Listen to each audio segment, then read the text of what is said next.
Assalamualaikum warahmatullahi wabarakatuh. Alhamdulillahirabbil alamin. Allahumma shalli wa sallim wa barik ala sayyidina Muhammadin wa ala alihi wa ashabihi ajmain, amma ba'du. Fa ya ibadallah ittaqullaha haqqa tuqatih wa la tamutunna illa wa antum muslimun.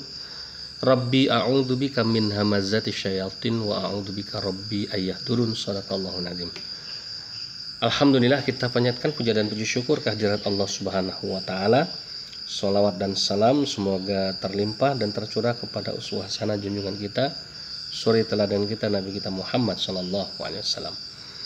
Ikhwafillah yang dimuliakan oleh Allah Subhanahu wa taala. Alhamdulillah, kita bersyukur kepada Allah atas limpahan nikmat yang telah Allah berikan kepada kita, sehingga kita hari ini akan bincang-bincang dengan saudari mualaf kita yang bernama Maria Devina Kurniadi. Itu nama Kristennya. Nama muslimnya adalah Fatimatu Zahra atau Fatimah Az-Zahra gitu ya. Yang masuk Islam masih hangat, baru 9 bulan yang lalu, tepatnya pada tanggal 15 Februari 2020. Jadi sebelum pandemi COVID-19 ya. Nah, perjalanan saudari kita ini, panggilannya Zahra ya, sangat menakjubkan ya, panjang ya, sehingga dia bisa terdampar di pondok pesantren Al-Hadid di Laboratorium Sains Kristologi ini ya. Nah, kita tidak akan bahas kisahnya, tapi ada satu sisi dari kehidupan kemu'alafannya Zahra yang ingin kita kupas, dan insya Allah ini akan bermanfaat untuk kita jadikan pelajaran buat siapapun antum yang merasa muslim ya, baik yang dari lahir maupun mu'alaf. Nah, Assalamualaikum Zahra. Waalaikumsalam. Baik ya, jadi Zahra ini usianya berapa sekarang? 19 tahun. 19 tahun ya. Lahir tahun 2000. Tanggal 16 Desember. Oke, berarti nanti 16 Desember 20 tahun kenapa usianya ya. Baik ya. Nah, jadi begini ikhwafillah.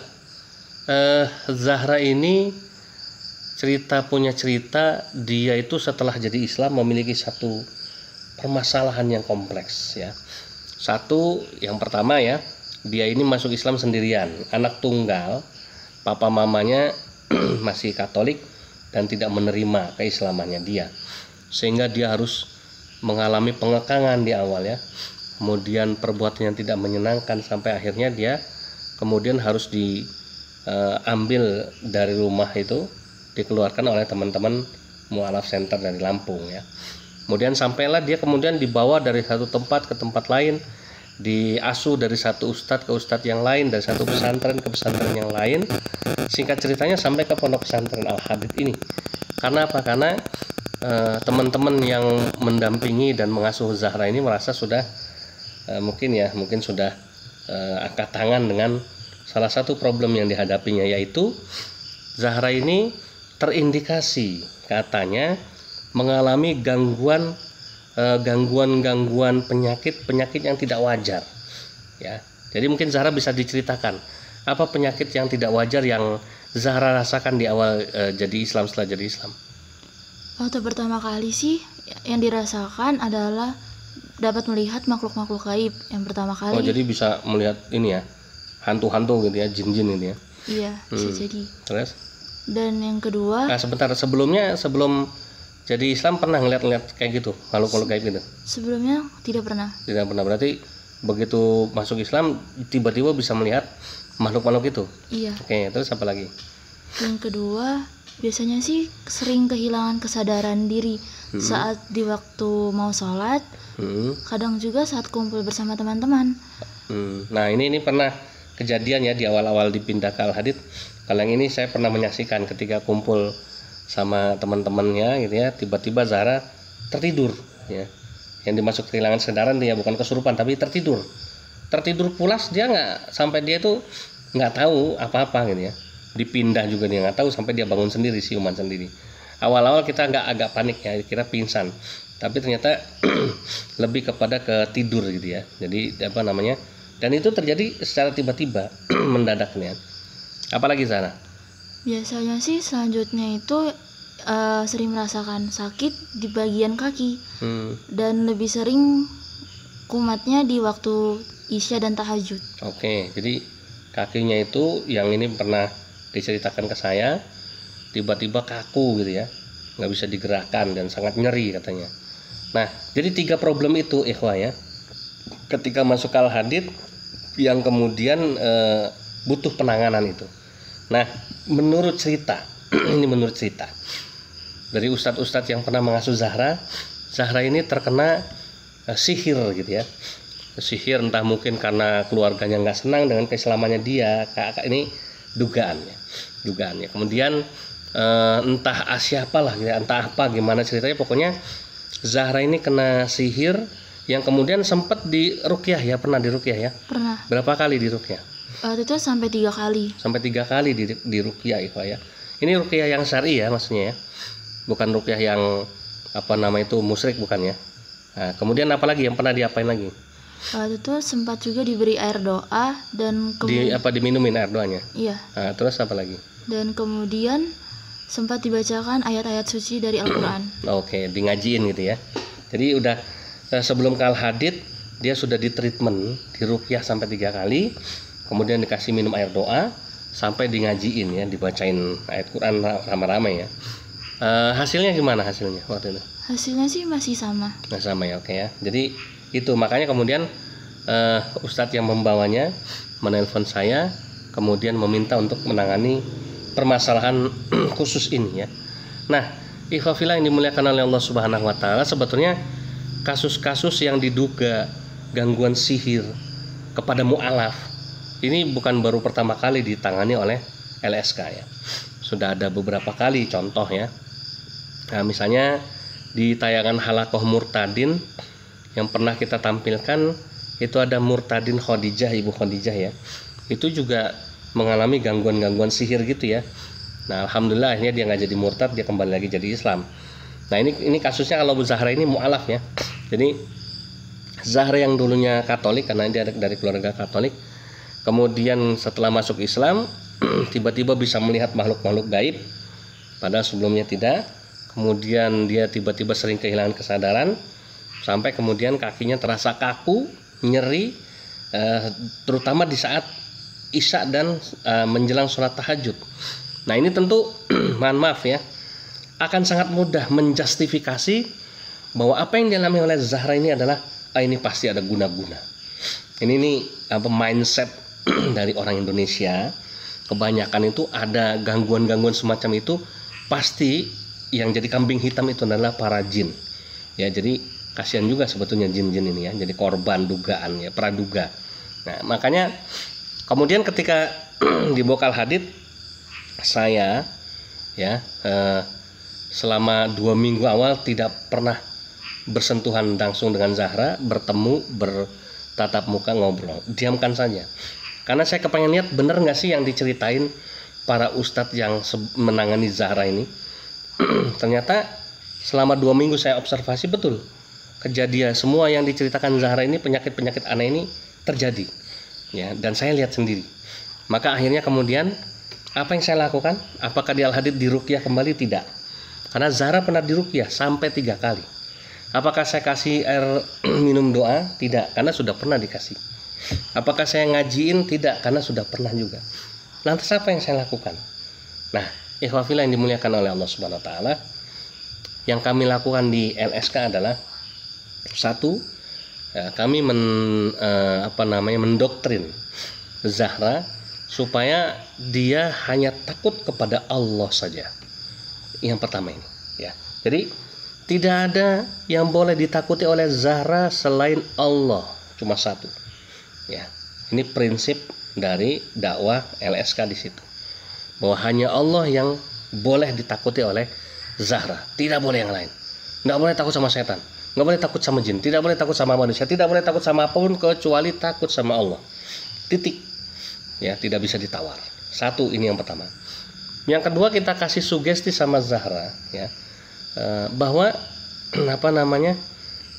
apa yang terjadi sama Zahra ini ya, yang dialami oleh Zahra ini adalah bagian dari trauma masa lalu, mungkin bisa jadi ya. Ini adalah bagian daripada mungkin beban berat perjalanan seorang Zahra yang masih muda belia di usia yang baru 19 tahun, dia harus kehilangan orang tuanya karena dia masuk Islam. Dan dia kemudian harus tinggal dengan berbagai macam karakteristik orang-orang yang berbeda dari satu tempat ke tempat lain. Karena Zahra sampai ke Al-Hadid ini sudah tinggal ke berapa pesantren? 4 pesantren, berganti-ganti, berpindah-pindah. Bayangkan itu. Ya, dan tentunya keempat pesantren itu termasuk di Al-Hadid, Zahra harus beradaptasi. Nah, ini yang bisa mempengaruhi psikologis Zahra. Nah, oleh karenanya yang saya lakukan adalah Zahra harus move on. Saya katakan begitu, Zahra harus move on.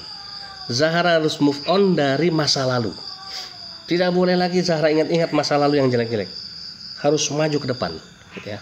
Nah, yang ketiga, yang terakhir, saya katakan pada Zahra, saya sugesti Zahra bahwa Zahra tidak ada apa-apa. Ya, Zahra ini sehat. Zahra ini tidak sakit. Zahra tidak ada gangguan-gangguan jin kayak setan, demit, apapun tidak ada. Ya, Zahra harus yakinkan diri Zahra bahwa Zahra ini sehat. Zahra ini kuat. Zahra ini bersih. Zahra ini tidak sakit. Jadi 3 itu ikhwah yang kemudian saya sugestikan ke Zahra, dan alhamdulillah biidnillah atas izin dari Allah, ya, berangsur-angsur kondisi Zahra lebih baik. Ya, kalau antum lihat pertama kali Zahra datang itu wajahnya itu aduh kasihan, penuh dengan penderitaan, beban berat dan lain sebagainya.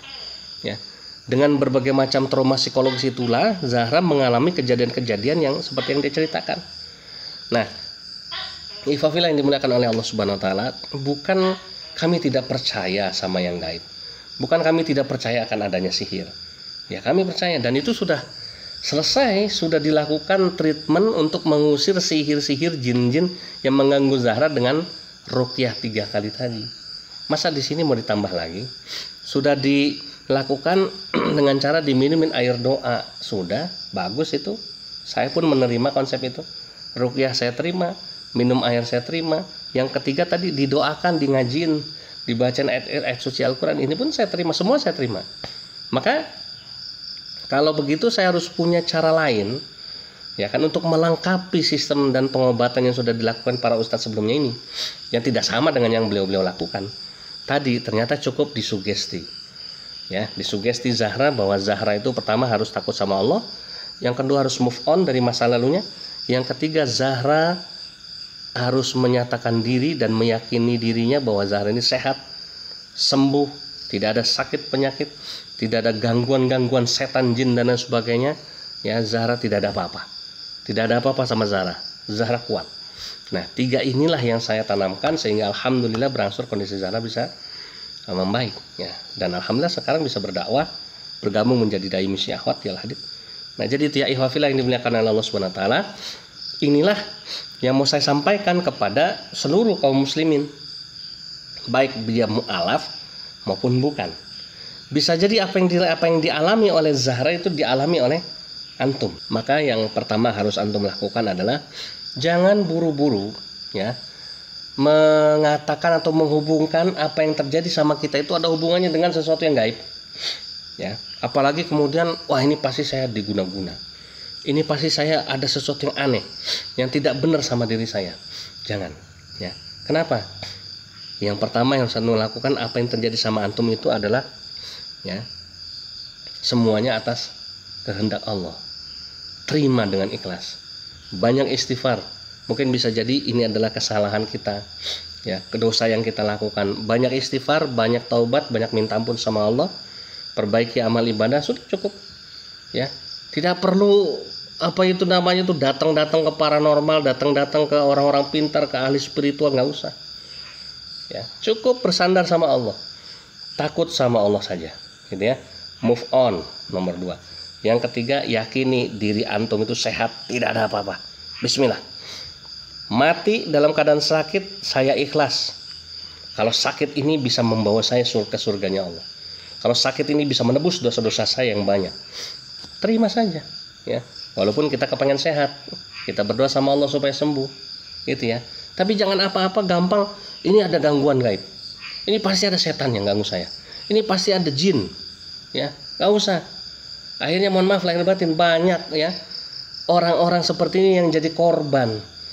Dia datang ke, mohon maaf ya, saya tidak sebut siapalah, entah itu ya orang pintar, entah itu ustadz, entah itu siapalah ya, datang ke orang-orang yang mungkin diduga atau diperkirakan mampu, dianggap mampu menyelesaikan masalah yang gaib. Ujung-ujungnya apa?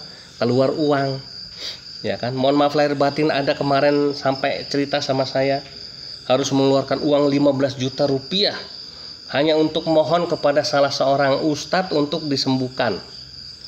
15 juta, bayangkan. Masya Allah ya. Bukankah ini menjadikan permasalahan akan bertambah kompleks lagi ya, sehingga stop sudah ya. Sama Allah gratis ya, minta sama Allah gratis. Datang ke kiai, datang ke ustadz, minta nasihat bagaimana caranya supaya saya ini menjadi orang Islam yang baik. Minta nasihat bagaimana caranya ya Allah, Pak Kiai, Pak Ustadz, supaya saya ini bisa menjadi orang Islam yang benar. Saya ini bisa menjadi orang Islam yang betul-betul dicintai sama Allah. Ya, jangan datang ke kiai kalau ada maunya saja. Lagi sakit datang ke kiai, lagi susah datang ke kiai, banyak utang datang ke kiai.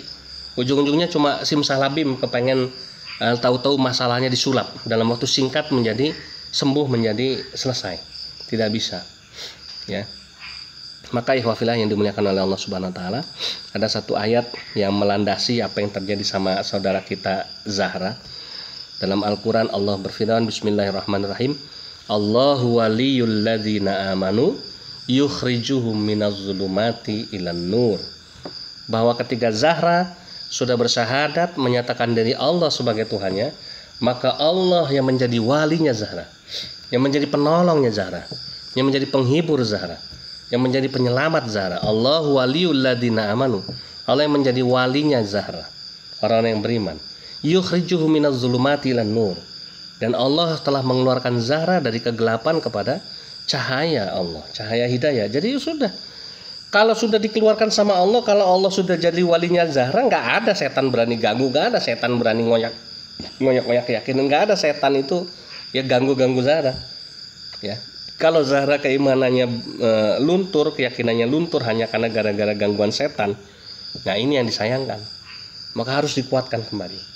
Ya, jadi itu ya ikhwah ya. Maka mudah-mudahan antum yang ada di rumah ya jangan gampang tertipu dengan bujuk rayu setan, dengan tipu daya setan. Kadang-kadang setan itu suka begitu, suka pura-pura. Ya, suka pura-pura nyihir orang, suka pura-pura nyantet orang, suka berpura-pura mengguna-guna orang supaya apa? Supaya laris dagangannya. Ya, jangan mau kita beli dagangan setan. Ya, berniagalah dengan Allah. Kenapa? Kalau orang berniaga sama Allah, dikatakan dalam Al-Quran, ya ayyuhalladzina amanu hal adullukum ala tijaratin tunjikum min adzabin alim. Hai orang beriman, mau nggak kamu aku tunjukkan satu perniagaan yang akan membawa kamu kepada keuntungan yang besar dan akan selamat dari azab yang pedih. Tu'minuna billahi wa rasulihi wa tujahiduna fi sabilillahi bi amwalikum wa anfusikum. Ya, apa perniagaan sama Allah itu? Beriman pada Allah dan Rasulnya dan berjihad di jalan Allah dengan harta dan jiwa. Ya, jadi ini luar biasa ayat ini. Maka jangan tertipu dengan cara-cara setan yang bekerja sama dengan manusia, dengan apapun itu, yang ini menipu kita dan mengeluarkan kita dari jalan Allah. Maka alhamdulillah atas izin dari Allah, Maria Devina Kurniadi alias Fatimah Az-Zahra yang baru 9 bulan masuk Islam, ya selamat akidahnya dari tipu daya setan yang ingin mencoba menggoyang-goyang akidah dia. Maka ikhwan, mudah-mudahan ini bermanfaat dan kita doakan mudah-mudahan saudara kita Zahra istiqomah di jalan dakwah. Amin ya rabbal alamin. Subhanakallahumma bihamdika asyhadu an la ilaha illa anta astaghfiruka wa atubu ilaik. Assalamualaikum warahmatullahi wabarakatuh.